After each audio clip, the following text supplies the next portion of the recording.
Pourquoi il y a souvent tant de différence entre les objectifs et les résultats? Ça vous parle, ça?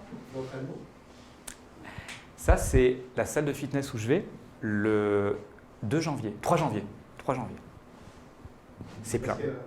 C'est plein crack. Alors, oui, il y a pas mal de... Ça, c'est sympa aussi. Il y a quasiment que des femmes.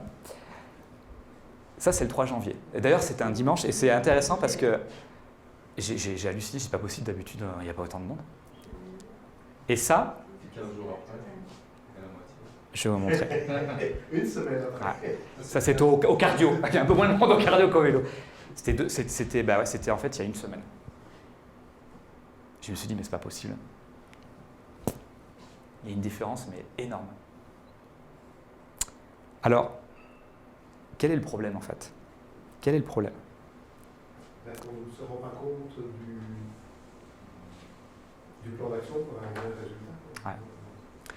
Entre les deux, il y a le plan d'action.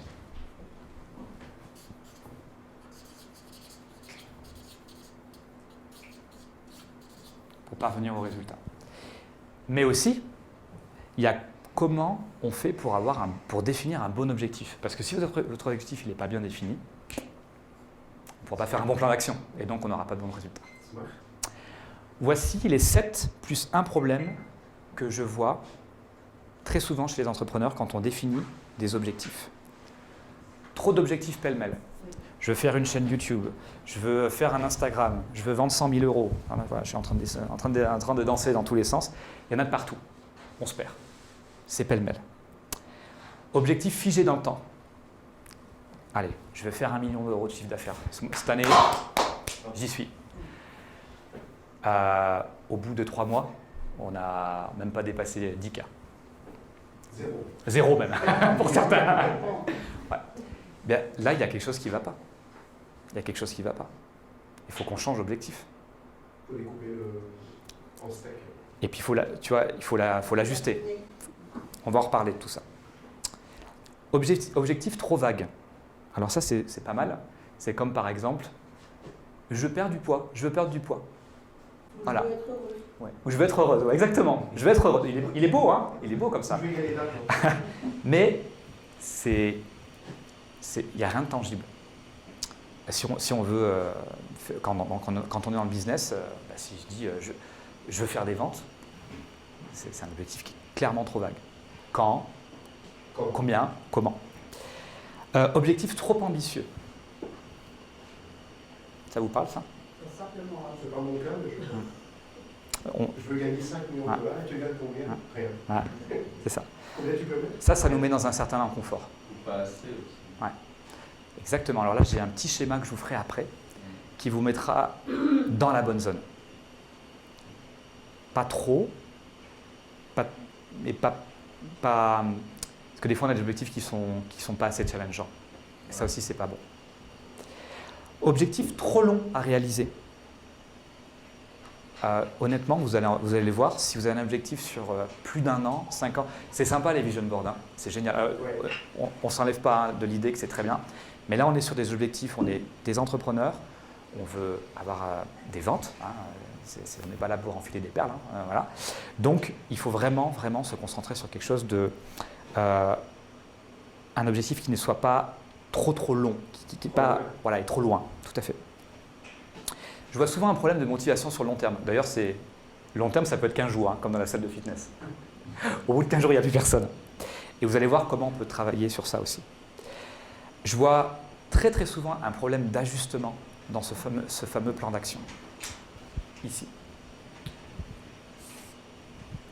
On définit l'objectif, on fait le plan d'action, il n'y a pas de résultat, mais on continue avec le plan d'action. Et il y a quelque chose qui est très puissant, et je vous en parle aujourd'hui, et j'en suis très fier, parce que c'est un point qui m'a éclairé personnellement, c'est que l'objectif ne tient pas compte de qui tu es, de ta personnalité. Ça ne tient pas compte de toi qui tu es, de vraiment tes motivations, tes valeurs. Et ça, on va faire un superbe exercice. Je suis sûr que ça va vous plaire. Alors, comment faire pour avoir des objectifs d'excellence? J'ai créé mon framework. Hein, en fait, je vais être très sincère avec vous, j'ai lu une trentaine de bouquins sur le sujet et j'ai utilisé aussi mes connaissances dans d'autres domaines pour venir avec ça. Alors, comment ça marche? Il y a 10 critères pour définir vraiment un objectif d'excellence. Le premier, c'est de se dire un seul objectif. Je me donne un seul objectif. Je suis entrepreneur, je veux faire des ventes, j'ai un objectif de vente.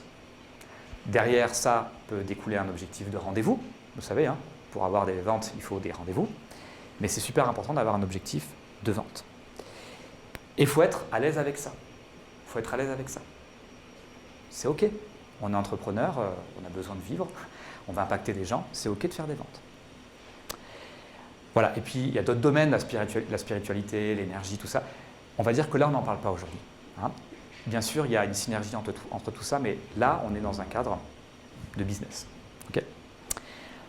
Il y a un principe qui est très puissant d'un livre qui est certainement le meilleur livre que j'ai lu et relu 4 fois, dont une fois en audio.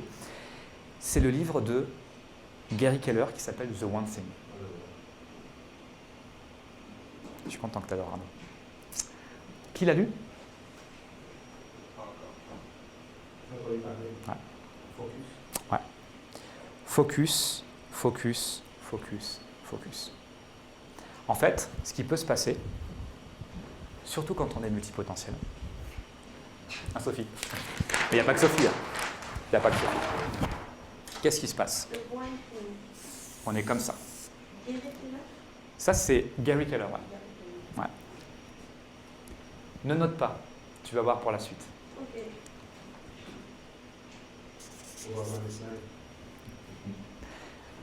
Ça, c'est toi. Oui, moi j'ai besoin Ici. de Oui, tu peux. Ouais. Mais tu vas avoir une petite surprise. Toi, tu es ici, dans cette bulle confortable. Et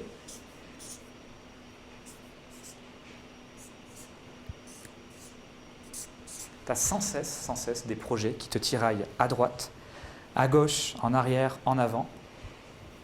Faire une chaîne YouTube, faire des vidéos, faire, je sais pas, faire de l'associatif, un nouveau projet, de la méditation, du coaching, des opportunités partout.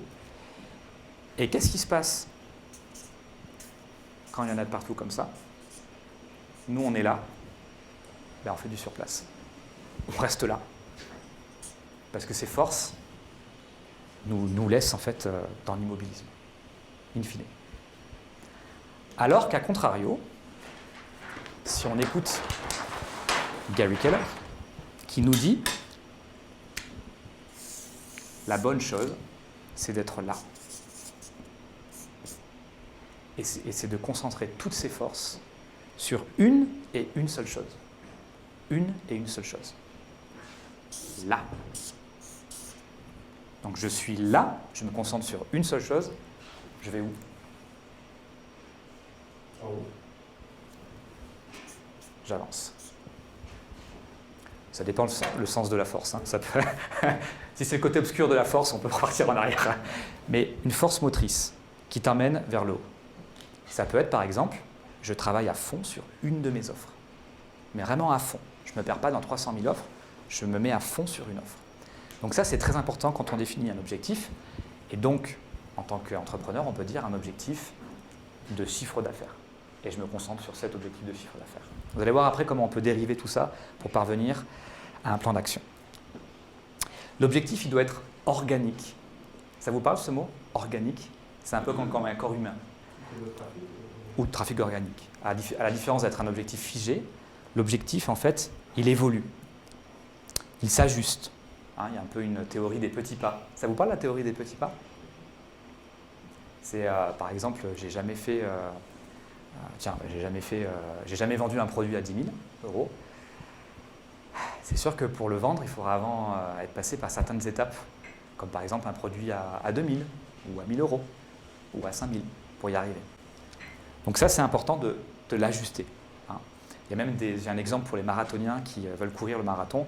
J'avais des amis qui commençaient en fait à parler en fait qu'est-ce que je voulais dire, qui était en fait dans un mode où il se disait, bon, je vais faire le marathon, je vais courir 10 km, j'ai jamais couru 5 km avant, et je commence à courir 10 km.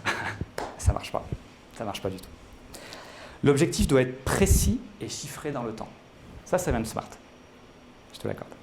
Précis et chiffré dans le temps. Je veux 100 000 euros dans 90 jours. C'est précis et c'est chiffré. C'est concret. Je veux perdre 10 kilos en 3 mois. L'objectif doit être pile poil dans ta zone d'inconfort. Mais pas trop, ni trop peu. Je vais vous faire un petit schéma. Ici. C'est un peu comme un tachymètre. Vous savez, dans une voiture,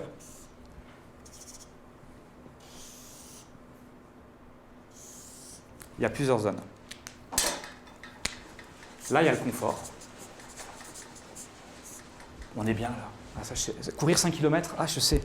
J'ai déjà fait plusieurs fois. Je suis à l'aise. Il y a la zone d'inconfort.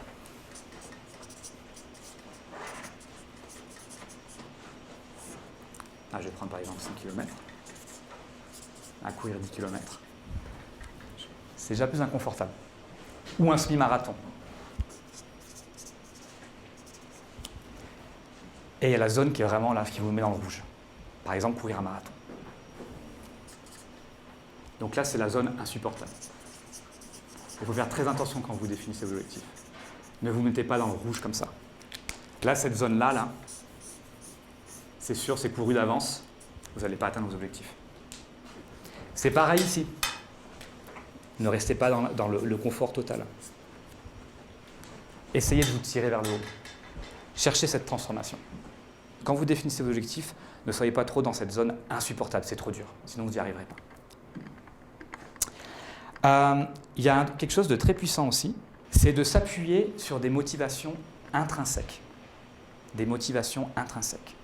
Ça veut dire quoi? Par exemple, si je dis, je veux écrire un livre pour laisser un héritage de mon savoir, là, la motivation est intrinsèquement forte et puissante. Le pourquoi. C'est ça. Là, on revient sur le pourquoi. Exactement, Patrick. Donc, quand vous définissez vos objectifs, mettez-vous en tête, est-ce que je peux trouver dans cet objectif-là une motivation puissante? Si vous ne l'avez pas, vous n'arriverez pas à le tenir. Motivation intrinsèque. Ça, c'est vraiment très important. Il y a un autre point que j'aime beaucoup, personnellement, c'est de travailler au trimestre. Alors ça, c'est un peu, je pense aussi, une des formations professionnelles quand j'étais dans la pharma. On travaillait beaucoup au trimestre, on présentait des résultats trimestriels, on avait des projets qui avaient justement des échéances trimestrielles. Mais en fait, travailler au trimestre, c'est une très très bonne chose. Pourquoi? La nature nous l'enseigne. Les 4 saisons. Il faut à peu près 3 mois pour changer, passer d'une saison à une autre. Bien, c'est la même chose pour nous. Si vous prenez un objectif sur 1 an, c'est compliqué d'avoir de la visibilité. C'est compliqué aussi de faire un plan d'action. Donc prenez un intervalle de temps plus petit, comme par exemple 3 mois, les 90 jours du trimestre. Ça, c'est vraiment puissant comme approche. Ça change tout quand on le fait. Alors là, il y a quelque chose que j'aime beaucoup, c'est cette histoire d'objectif intermédiaire. C'est un peu comme un jeu finalement. Vous avez un objectif principal et en fait, vous allez le définir, vous allez le diviser en objectifs intermédiaires. C'est un peu comme un jeu de rangement. Ça veut dire quoi? Ça veut dire qu'en fait, c'est un principe très puissant, c'est diviser pour mieux régner. Vous l'avez déjà entendu ça? Diviser pour mieux régner. Je divise pour mieux régner. Eh bien, là, il y a une méthode qui fonctionne très très bien. C'est la méthode, alors là je crois qu'il y a une petite fois, mais de le faire, de diviser en fait son objectif 3 mois, 1 mois et 1 semaine. À partir d'un objectif que j'ai sur 3 mois, je me dis quel est mon objectif sur le mois et quel sera mon objectif sur la semaine. Parfois même, il y en a qui vont jusqu'à avoir un objectif à la journée. Bon, sur les ventes, ça peut être compliqué, il faut être à un certain niveau. Pour se dire, par exemple, je veux 30 ventes par jour, donc ça fait 1 vente par jour. Bon, là, c'est déjà, on est à un gros niveau. Mais déjà, si tu peux avoir un objectif à la semaine, donc c'est cet objectif intermédiaire, c'est très puissant. Donc en fait, l'idée, c'est de partir d'un objectif sur 3 mois et ensuite de trouver les objectifs intermédiaires pour revenir sur un objectif qui est à la semaine. OK? Donc ça s'appelle la technique des objectifs intermédiaires. Et en fait, après, qu'est-ce qui se passe? Une fois qu'on a cet objectif sur un mois, ben, ça devient plus simple de faire un petit plan d'action, plutôt que de faire un plan d'action là sur 3 mois. Donc ça, c'est vraiment puissant. Donc, n'oubliez pas aussi que si vous avez un objectif sans plan d'action, vous n'allez pas pouvoir le mettre en place, votre objectif. Il faut vraiment ce plan d'action. C'est ce que je disais tout à l'heure.